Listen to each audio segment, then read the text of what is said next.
mo lè sọ lójú wọn ajínigbé ní Seriki Fulani Kwara àti Seriki Kannbi. Ahmad ló sọ bẹ́ẹ̀. Ọ̀gbẹ́ni Abubakar Ahmad tí Seriki Fulani Kwara Ado Usman àtàwọn mìíràn jí gbé nílùú Ìlọrin ti sọ ohun tójú rẹ̀ rí lákàtà àwọn ajínigbé náà. Ó ní Seriki ajínigbé ní Adamu àti Seriki Fulani Kannbi. Tẹ́ ò bá gbàgbé lọ́jọ́ ajé Monday ọ̀sẹ̀ yìí ní Seriki Fulani ìpínlẹ̀ Kwara Ado Usman Adamu àtàwọn méjì míì tí wọ́n fẹ̀sùn ìjínigbé kàn farahàn níwájú onídàájọ́ Adéníkè Akínpẹ̀lú nílé ẹjọ́ gíga kan tó fìlú Ìlọrin ṣe ibùjókòó lórí ẹ̀sùn ìjínigbé. Ṣùgbọ́n ní kété táwọn ẹlẹ́rìí yọjú ní kóòtù nígbà tí ìgbẹ́jọ́ ń lọ lọ́wọ́ ní Adamu ṣubú lulẹ̀ tó sì dákú tí agbẹjọ́rò rẹ̀ Adébáyọ̀ Adélọ́dún amòfin àgbà rọ ilé ẹjọ́ láti gba béèlì oníbàárà rẹ̀ torí ìlera rẹ̀ kó sì fún un láàyè láti lọ gba ìtọ́jú nílé ìwòsàn jẹ́nẹ́rà tìlú Ìlọrin. Adájọ́ Adéníkè gbà sí agbẹjọ́rò náà lẹ́nu. Ó ní kí wọ́n gbé Àdàmú lọ sílé ìwòsàn jẹ́nẹ́rà fún ìtọ́jú. Ó sì sún ìgbẹ́jọ́ sí ọjọ́ 9 oṣù kínní ọdún 2023. Lọ́jọ́ Ẹtì Friday ọjọ́ 23 oṣù kejìlá yìí ni Ahmad ṣe ẹ̀kúnrẹ́rẹ́ àlàyé lórí bí ìṣẹ̀lẹ̀ náà ṣe ṣẹ̀ fún Aláròyé. Ó ní ọ̀sán gangan ni wọ́n jí òun gbé lágbègbè Sawmill nílùú Ìlọrin nínú oṣù kejì ọdún 2022. Àwọn mẹ́ta ló ní wọ́n jí gbé lọ́jọ́ náà. Aṣọ sọ́jà ló náwọn èèyàn náà wọ̀ tí wọ́n sì gbé ọkọ̀ Sienna kan wá. Ahmad ní wọ́n taari òun sínú mọ́tò náà tí wọ́n sì de òun lọ́wọ́.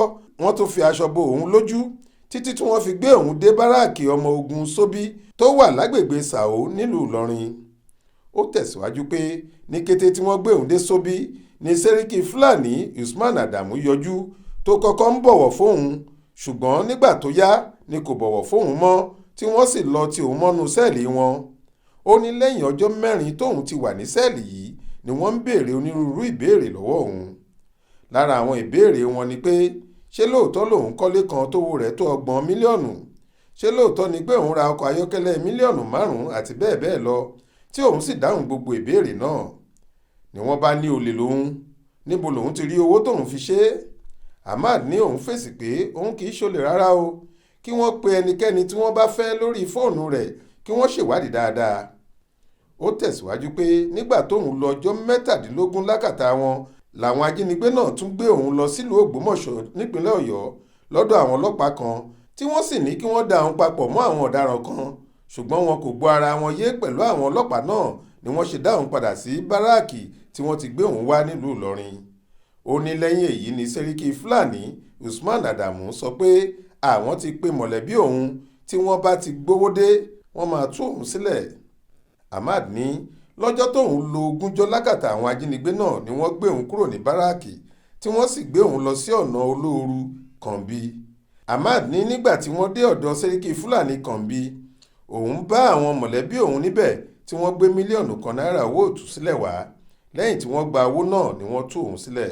Ọkùnrin yìí ní ohun tí wọ́n fi rí wọn mú ni pé àwọn mọ̀lẹ́bí àti lọ́ọ̀yà lọ sọ́dọ̀ àwọn ẹ̀ṣọ́ aláàbò ọ̀tẹlẹ̀múyẹ́ DSS tí wọ́n sì ní kí àwọn ṣe àmì sí gbogbo owó náà lọ́kọ̀ọ̀kan. Àmì yìí ni wọ́n fi rí wọn mú tí wọ́n sì bá owó náà lọ́wọ́ wọn.